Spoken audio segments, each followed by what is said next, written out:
The bell at the gatehouse rang once, low and grudging, the way a servant rings when he hopes no one will hear. Edmund Ashcombe, 4th Duke of Halverford, heard it. He was still in the carriage, the curtain pulled back 2 fingers, and the road behind him already lost to the gray pre-dawn that wasn't quite light and wasn't quite mist. He had a few seconds to decide what face to wear when the door opened, and he chose the one he had worn for 9 years, which was no face at all. The carriage stopped. The footman did not jump down. That was the first thing wrong. A footman who has been waiting through the night for a duke jumps down before the wheels stop, because his hands have been ready on the latch for hours. This one stepped down slowly, as a man steps off a scaffold. Edmund noticed and said nothing. He had taught himself, over the long course of his marriage, that nothing said at dawn was ever recovered by noon. The door opened. The footman's eyes were red. Not from crying, from not sleeping, which was a different kind of wound. "Your Grace," the man said, and then could not find the second word. Edmund stepped down. He was 34 years old and dressed in last night's coat, which still carried the smoke of another house's fire and the perfume of a woman whose name he had begun, in the carriage, to wish he did not know. The drive was wet. The gravel hissed under his boots in a way gravel only hisses when no one has raked it. He looked up at the house. Halverford Hall in the half-light should have been gold over gray, the long windows showing the first lamps of the housemaids, the chimneys feathered with smoke from 100 grates lit before sunrise. There was one chimney smoking. Only one. The west wing, which contained the nursery, was dark. He noted that the way a man notes a stone in his shoe before he understands he is bleeding. "Where is Mrs. Carow?" he said. The footman swallowed. "Gone, Your Grace." Edmund did not move. The word "gone" is a word with a great many meanings in a house of 200 souls, and he waited, as he had been taught to wait, for the meaning to arrive on its own. The footman did not offer one. "Where is the steward, then?" "Mr. Brearley is in the library, Your Grace. He has been there since 2. Edmund handed his gloves to the footman, who took them as if they were hot. He walked past the man, up the 3 shallow steps into his own hall, and the silence struck him almost as a physical thing, because Halverford was never silent. Halverford had 200 people in it on the slowest day of the year, and at dawn, it should have rung like a struck bowl with the small noises of beginning, the clatter of grates, the soft argument of housemaids on a staircase, a kitchen door swinging on its hinge. There was none of that. There was the long clock in the hall ticking, and the sound of his own boots, and somewhere very far away, perhaps in the kitchens, perhaps only in his memory, the small sound of a kettle reaching the boil and being lifted off without ceremony. He crossed the hall. He did not call out.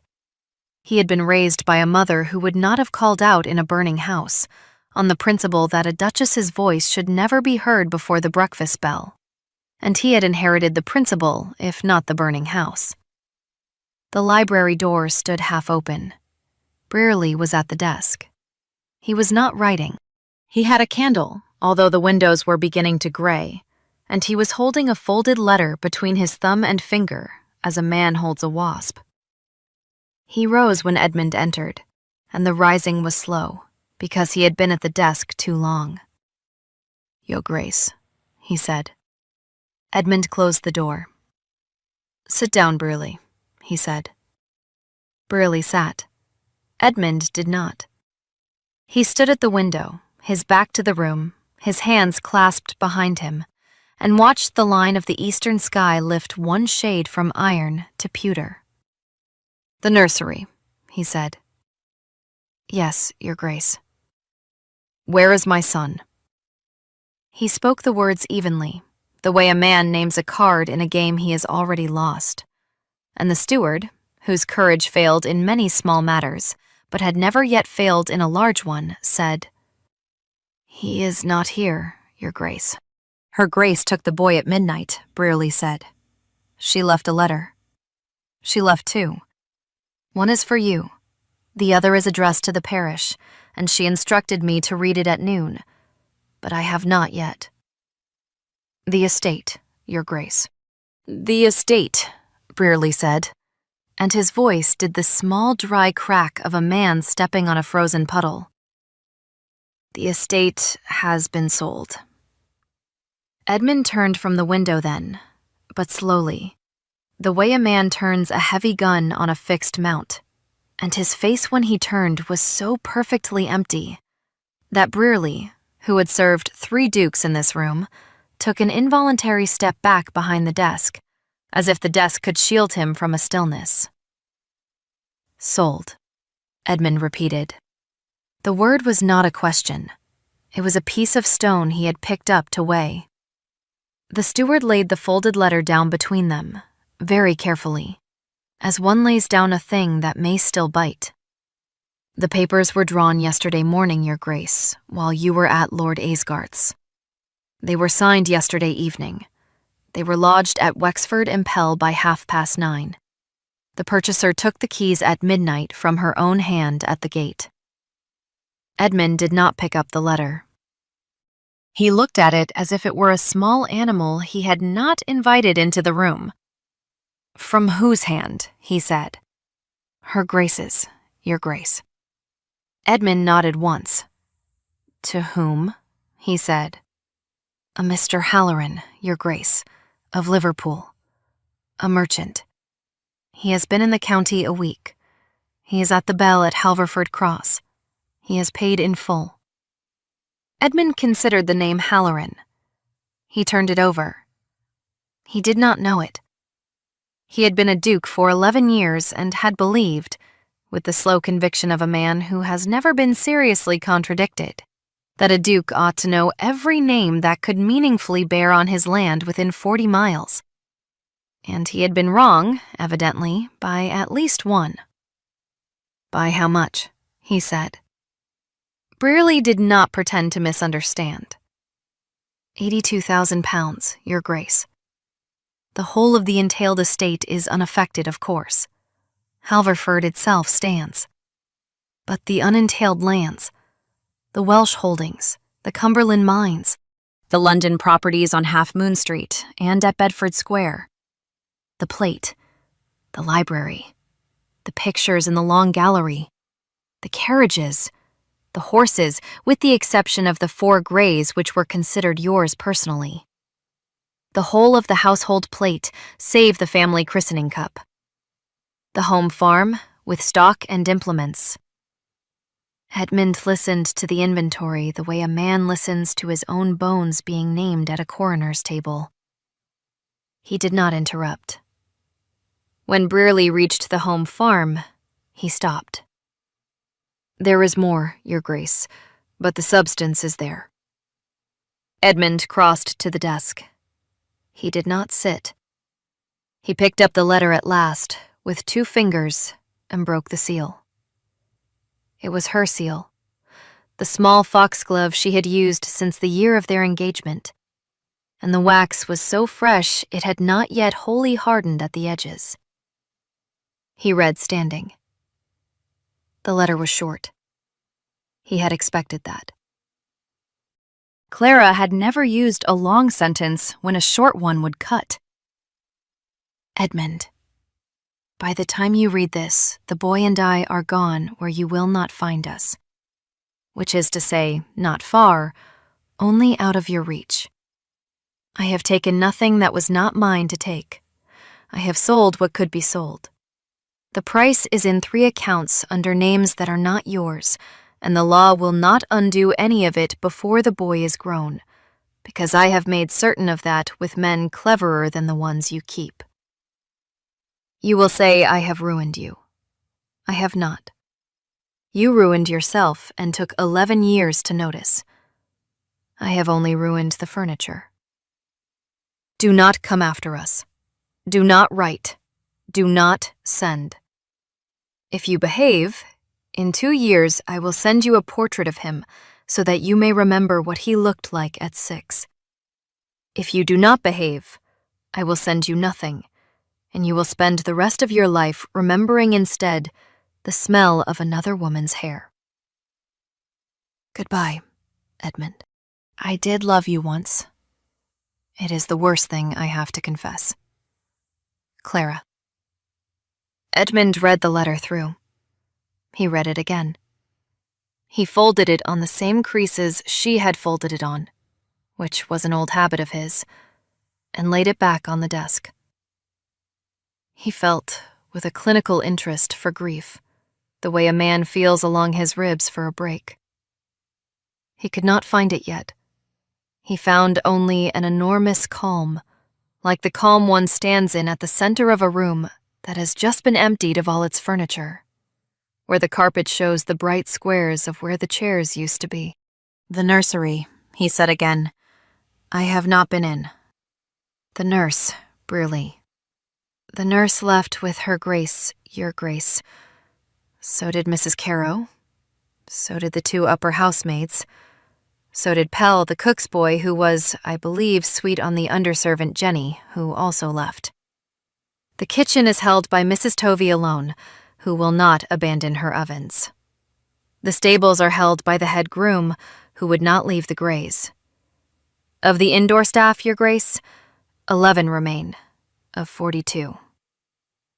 Edmund considered the number 11 of 42, and felt at last a small clean cut of something, very high up, near the throat. He nodded.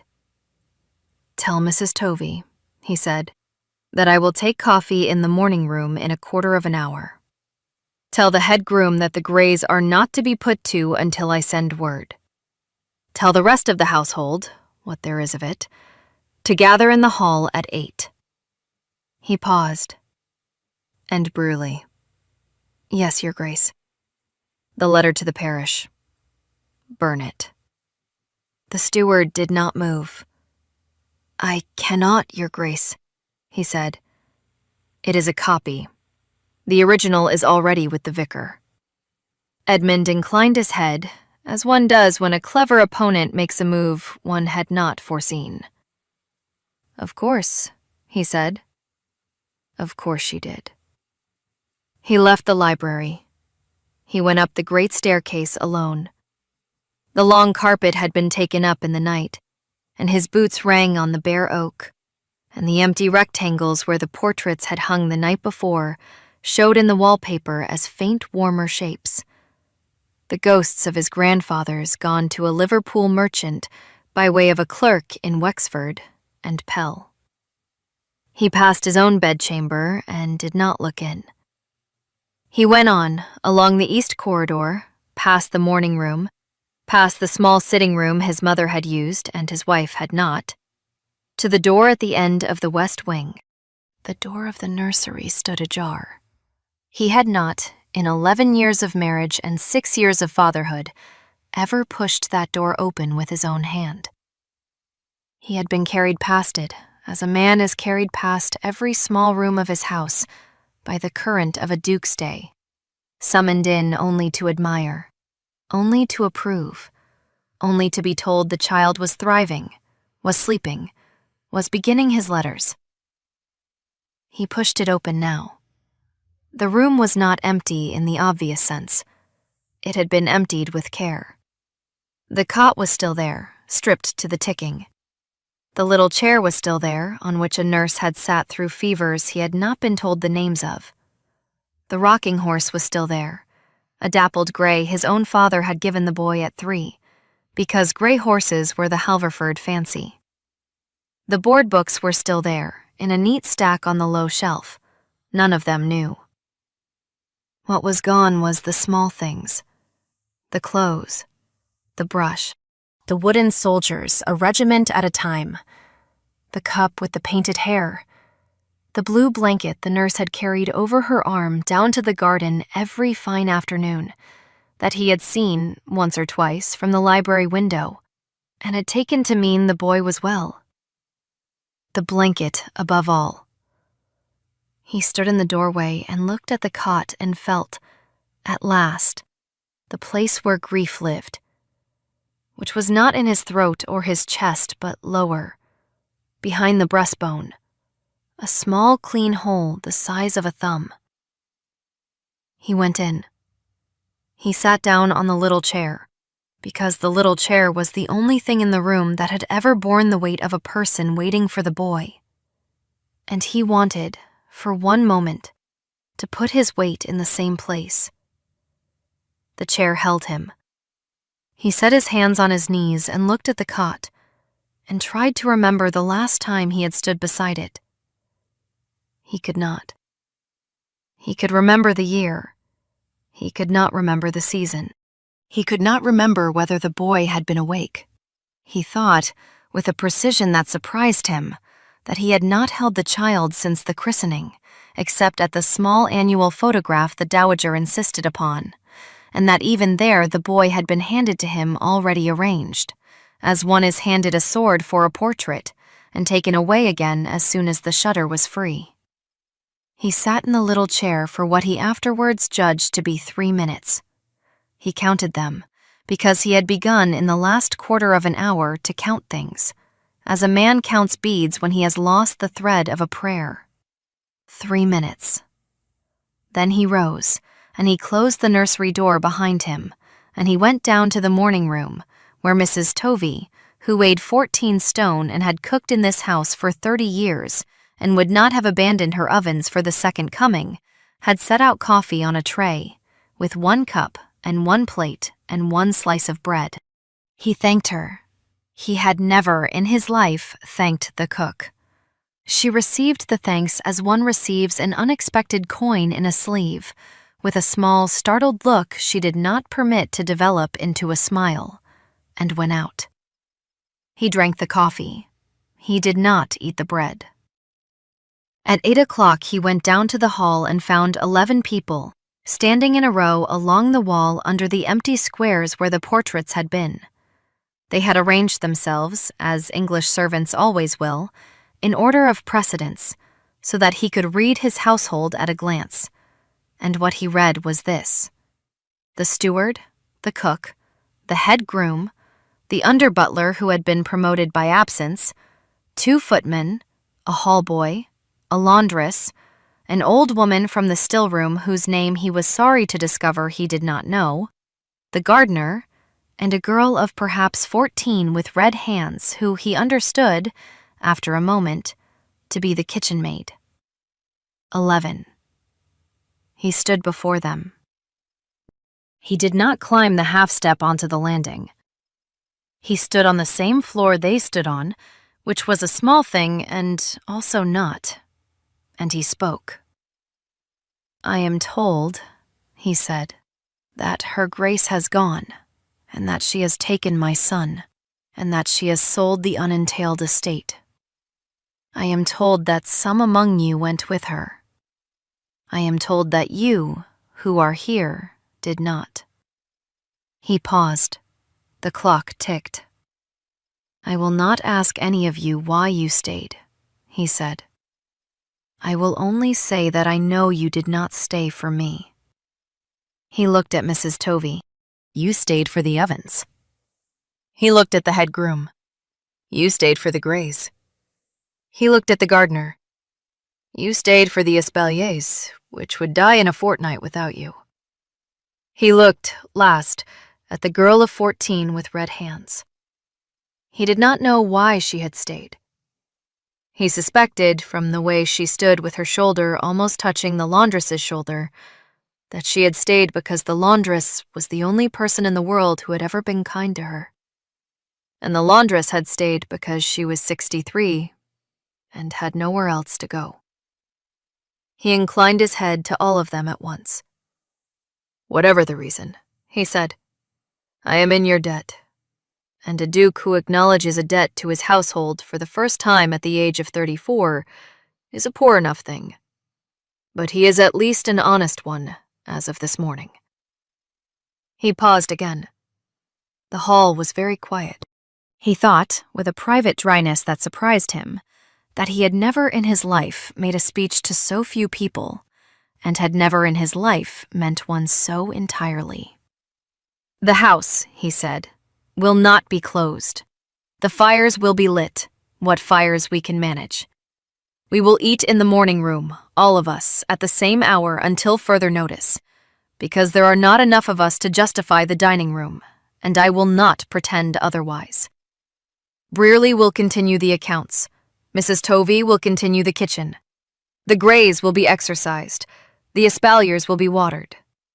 And I," he said, "will go this morning to the Bell at Halverford Cross to meet a Mr. Halloran of Liverpool, and ask him what he intends to do with my grandfather's library." He bowed to them, very slightly, the bow of one man to a room full of others, not the inclination of a duke to his staff, and went out. Brearley followed him as far as the door. "Your Grace," the steward said low. He had been a steward for 40 years, and he had loved Edmund's father, and he had not always loved Edmund, and he had a thing he wished to say and did not know how. Edmund waited. "The boy," Brearley said at last, "Your Grace. He was a quiet child. He was well loved in the nursery. I think you should know." Edmund looked at him. He felt the small hole behind his breastbone widen by a fraction, the way a crack widens in a wall when one's back is turned. "Thank you, Brearley," he said. "I did not know." Then he went to call for his horse. He did not call for the carriage. He called for one of the Greys, the oldest, a mare called Wren whom his father had bred and his father had ridden the year he died, and he rode out himself at 9:30 along the avenue between the lime trees, because it occurred to him, for the first time in his life, that a man who rides through his own land sees more of it than a man carried through it in a box. The avenue was changed. He could not at first name what was changed. He rode slowly. He looked at the limes. They were the same limes. He looked at the gravel. The gravel had not been raked, which he had noted at dawn. He looked at the verges. The verges had been mown a week ago and not since. He looked at the fences. The fences were sound. He rode on, past the lodge, where the lodge-keeper's wife stood in the door with a baby on her hip and did not curtsy, only watched him go by. And he understood her not curtsying as the first wage of his own neglect and accepted it. He rode through the village. The village did not look at him. That was not unusual. The village had never quite looked at him because he had never quite looked at the village. And a courtesy unreturned for 11 years had hardened, in the village, into a kind of polite blindness. The Bell stood at the crossroads. Its sign had been repainted in the last year, which he noticed now and had not noticed before. He dismounted. He gave the reins to a boy who appeared from the yard and ran a hand down Wren's neck before he gave her up, because the mare had carried him well, and he was, at 34, beginning to learn that thanks are not diminished by being given to a horse. He went in. The taproom was empty at that hour. The landlord came out wiping his hands and stopped when he saw the Duke, and made the small adjustment of posture that English landlords make when an unexpected nobleman comes through the door. And Edmund said, "Mr. Halloran?" The landlord did not pretend to misunderstand. "He is in the back parlor, Your Grace. He is at his breakfast." Edmund nodded. "Tell him, please, that the Duke of Halverford requests the favor of joining him." The landlord went. He came back. "He says, Your Grace, that the Duke is welcome, but the bacon is his." Edmund permitted himself, for the first time that morning, a small involuntary movement at the corner of his mouth that was almost a smile. He went through. Mr. Halloran of Liverpool was a man of perhaps 50, square-built, grey at the temples, in a coat that had been cut by a London tailor not more than 3 months ago, and was therefore, Edmund judged, his first London coat. because a second London coat is always cut with less anxiety than a first. He did not rise. He gestured to the chair opposite. He had a plate of bacon, a plate of eggs, a pot of coffee, a small loaf, and, beside the loaf, a folded paper which Edmund recognized at a glance as a Wexford and Pell envelope. "Your Grace," Halloran said. Edmund sat. "Mr. Halloran," he said. There was a silence, not uncomfortable. The landlord brought a second cup. Halloran poured coffee into it without asking, which Edmund noted and approved, because a man who pours coffee for a duke without asking has either no sense of his station or a very clear one, and Halloran did not strike him as a man without sense. Halloran pushed the cup across. "You will want," he said, "to ask me a great many questions, Your Grace, and I will answer such as I can. But I will tell you at the start that I did not know your wife before last Tuesday week, and I have not the smallest interest in your domestic affairs. I bought the lands because they were for sale at a price that flattered me, and the price flattered me because she was in a hurry, and she was in a hurry, I gather, because of you.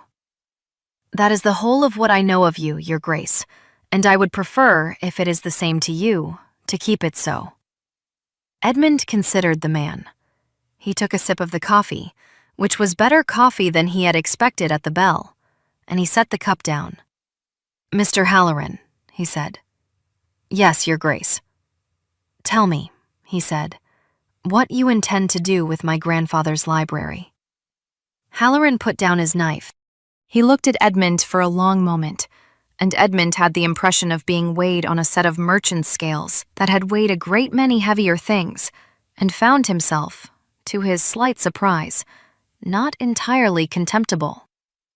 "The library," Halloran said, "is a problem." Edmund waited. "I have," Halloran said, "no use for it. I cannot read Latin. My wife cannot read Latin. My sons, who will inherit, will, I hope, read Latin, but only enough to get themselves through Liverpool College, which does not require a library of 6,000 volumes. I could sell it, of course. There are men in London who would take it tomorrow."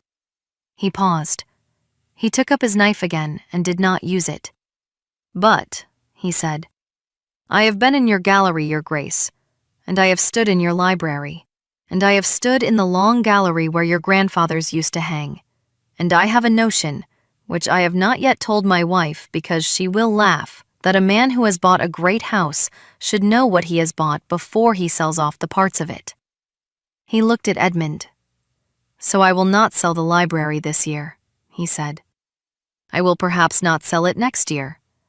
I will perhaps, if I find a man among your former tenants who can read Latin and is willing to be paid in lodging and small money to keep the books from going to mold, leave the library where it is for as long as it amuses me to leave it there. That is what I intend to do with your grandfather's library, Your Grace. It is not, I am aware, what you came to hear." Edmund inclined his head. "It is not what I expected to hear," he said. "It is better." There was another silence. Halloran ate a piece of bacon. He chewed thoroughly. He swallowed. He said, "Your Grace, may I ask you a thing in return?" "You may." Halloran set down his fork. "The boy," he said. "Was he well treated?" Edmund did not at once answer. He looked at the window of the back parlor, which gave onto a yard in which a cat sat on a barrel, and watched a sparrow with the patient attention of a creature who had eaten that morning, and was, for the present, only studying the question. "I am told he was," he said. "I do not know it of my own knowledge. I was not, Mr. Halloran, a father in any sense you would recognize the word. I was a man who had a son." Halloran nodded. He did not look away. "Then I am sorry, Your Grace," he said. "For what it is worth from a stranger in a parlor. I am sorry." Edmund discovered, with the same clinical interest as before, that the small, clean hole behind his breastbone had widened again. He did not show it. "Thank you," he said. He stood. "Mr. Halloran." Halloran rose. "Your Grace?" "I will trespass on your property from time to time," Edmund said, "if you will permit it. To walk the boundary at the Welsh holdings, to stand once a quarter in the long gallery, to borrow, perhaps, the occasional book." Halloran extended his hand, which was the gesture of a merchant and not of a gentleman, and Edmund took it, which was the gesture of a duke who had decided, in the last hour, that the distinction was no longer one he could afford. "You will be welcome," Halloran said. "Bring your own horse. I have not yet bought yours." He rode back along the avenue under the limes, and somewhere between the third tree and the fourth, he understood, without making a sentence of it, that he had not been a duke for 11 years, so much as he had been worn by a duke for 11 years, the way a coat is worn by a man who has long ceased to notice the cut of it, and that the coat had been taken off him in the night by his wife, and that he was, for the first time since he had been the boy in the nursery he could no longer remember, walking in his own skin, in his own light. The skin was thinner than he had supposed. The light was kinder. He did not, that day, write to his lawyers. He did not, that day, write to his mother, who would have to be told and would have to be told carefully.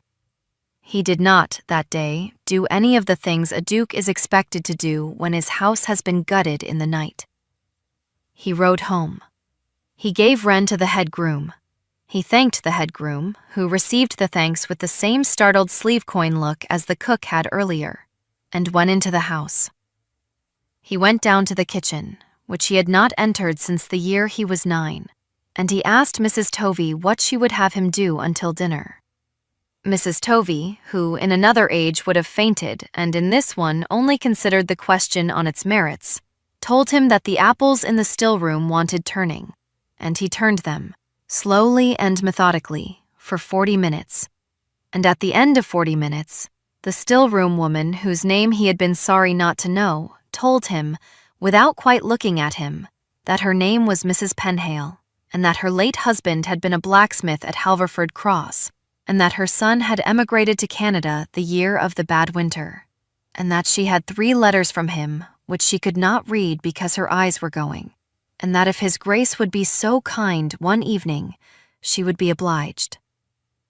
He said he would be so kind. He read her the letters that night by the fire in the still-room, with Mrs. Tovey listening from the kitchen doorway, and the kitchen maid with the red hands sitting very still on a stool. And the son in Canada turned out to be alive and married, and the father of a child of 2, and Mrs. Penhale, who had not cried in the morning when the house was gutted, cried then, quietly, into her apron. And Edmund, who had not cried either, found that his own eyes were not quite dry, and did not pretend they were. He went up to his bedchamber late. He did not sleep. He sat by the window, in the chair his father had sat in, and watched the moon come up over the home farm which was no longer his, and thought about his son. He thought about the boy in a way he had not permitted himself to think about anything in 11 years, which was without strategy, without calculation, without the small constant interior arithmetic of what is owed and by whom. He thought of the blue blanket. He thought of the dappled rocking horse. He thought of the painted cup with the hair on it, and tried to remember whether he had ever, in any year, given the boy a cup. He had not. He had given him a christening. He had given him a name. He had given him a portrait once a year, in which the boy had been arranged in his arms like a sword.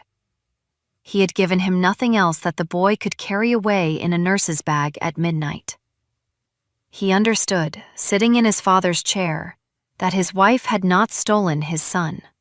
He understood that he had never had his son to be stolen, and that what she had taken was the polite fiction that he had, and that she had taken it because she had loved the boy, and because she had loved Edmund once, and because love that has been disappointed for 11 years acquires, at the end, a clarity that looks from the outside very much like cruelty, and is not.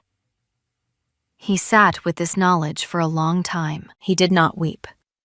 He found that he could not. He had not been taught how, and the small, clean hole behind his breastbone had not yet widened far enough to admit it. But he sat with the knowledge. And at some point in the small hours he made, without quite making it, a decision. He would not chase her. He would not write.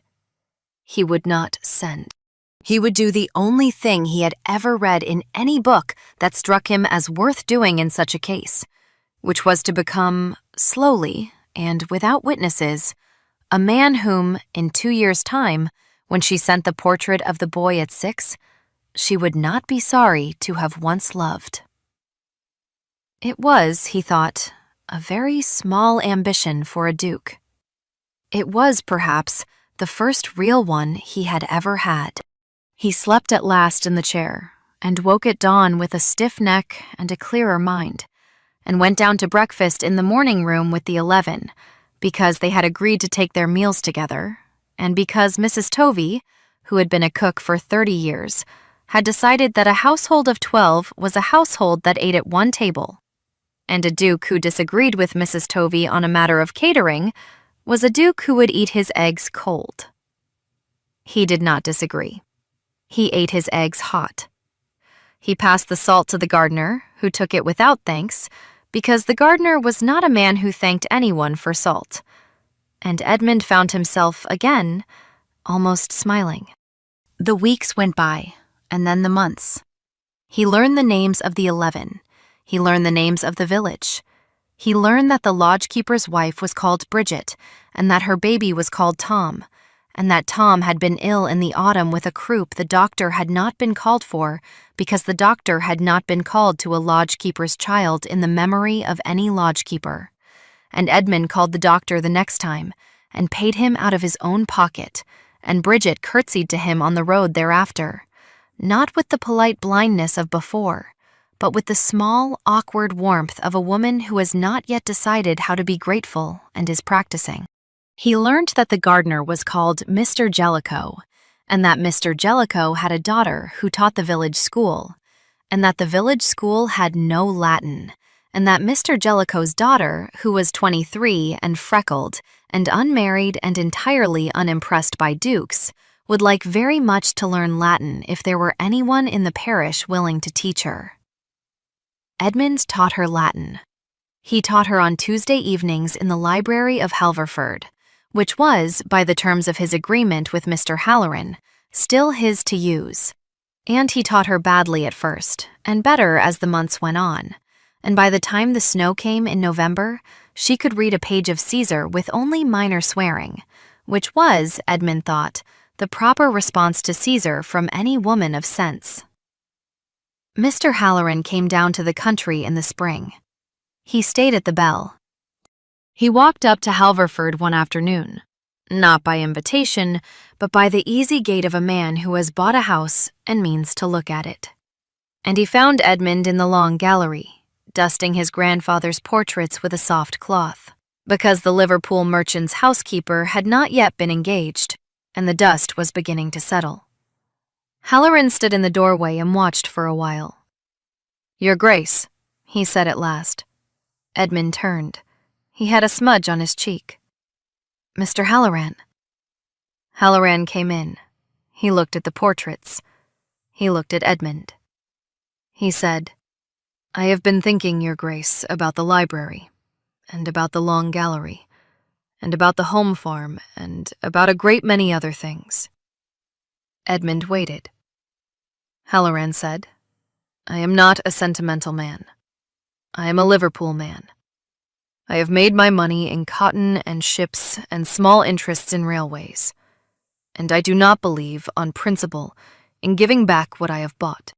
But I have a wife who has been here twice now, and a daughter who has been here once, and they have between them informed me, in the courteous way of women who have already decided, that a house of this kind is not improved by being owned by a man who cannot read its books." Edmund laid down the cloth. "So," Halloran said, "I have a proposal. I will keep the Welsh holdings, which produce. I will keep the Cumberland mines, which produce more. I will keep the London properties, which are an investment. I will keep, because it would be ridiculous not to, the plate, the pictures, and the carriages. But the home farm, Your Grace, and the library, and the long gallery, and the right to call yourself master of them, I will sell back to you at the price I paid for them, over 20 years at 4%, on the security of your future rents from the entailed estate, on one condition. Edmund inclined his head. The condition, he said. Halloran looked at him steadily. That when your son comes home, Your Grace, he said, you bring him to my house in Liverpool, and you let my daughter, who is 9, give him tea. Because she has heard from her mother, who has heard from the landlord's wife, who has heard from Mrs. Tovey, who is, I gather, a woman of large opinions and a longer reach, that there is a small boy somewhere, whose father has begun, late, to be worth knowing. And she would like, my daughter, to know him too. Edmund looked at the man for a long moment. He felt the small, clean hole behind his breastbone, which had been widening all year, fill at last, not with grief, but with something else, which he had no name for, and did not need one. Mr. Halloran, he said, Your Grace, I accept your terms. We will draw them up at Wexford and Pell. They shook hands again, in the long gallery, under the portrait of the second Duke, who had been a brawler and a poet and a great disappointment to his mother, and who looked down on the transaction with what Edmund chose to read as approval. The second year passed. The portrait came, as promised. It came in a small parcel, wrapped in brown paper, sent from an address in Yorkshire that Edmund did not recognize and did not pursue. He opened it in the morning room. The boy was 6. He had Clara's eyes and Edmund's mouth, and his own particular grave expression, which belonged to neither of them. There was a letter folded behind the portrait. It said only, "He is well. He asks about you sometimes. I tell him the truth, which is that you are learning. If you continue to learn, in another 2 years I will bring him myself to the Bell for an afternoon. Do not write back. Clara." Edmund propped the portrait on the mantel. He looked at it for a long time. He did not weep. He did, however, that evening, after Mrs. Penhale's letter reading and Miss Jellicoe's Latin and the supper of the 12, walk out into the home farm, which was once more his, and stand at the gate of the lower paddock where the greys were grazing, and say aloud, to no one but Wren, who came to the gate when he called, that he hoped, if the boy was permitted to come, the boy would like horses. Wren breathed warmly into his palm, which was as much answer as he had any right to expect, and he was, on the whole, content with it. And here, by the fire, we will leave him. If you have ever come home at dawn from a place you should not have been, and found a door open that you had never properly walked through, and stood in the doorway of a small empty room, and counted for the first time the years you had been carried past it, then you know already where Edmund Ashcombe ended that night, and where he began. Tell me, before you go, which moment stayed with you? Was it the unraked gravel at the gate? Or the little chair in the nursery that held his weight? Or the merchant in the back parlor who said he was sorry? Or the still-room woman crying into her apron at the news that her son in Canada was alive? Tell me by the fire. I will be sitting here a while yet. And if you would care to sit by this fire with me again, when the next story comes, you have only to draw your chair a little closer and stay.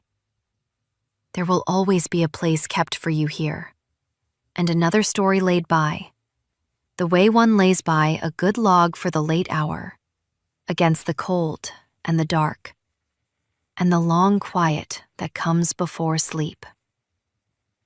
Until then, dear listener, rest easy and keep warm. And remember that the doors we have not yet walked through are still, for a little while longer, ours to open. Good night.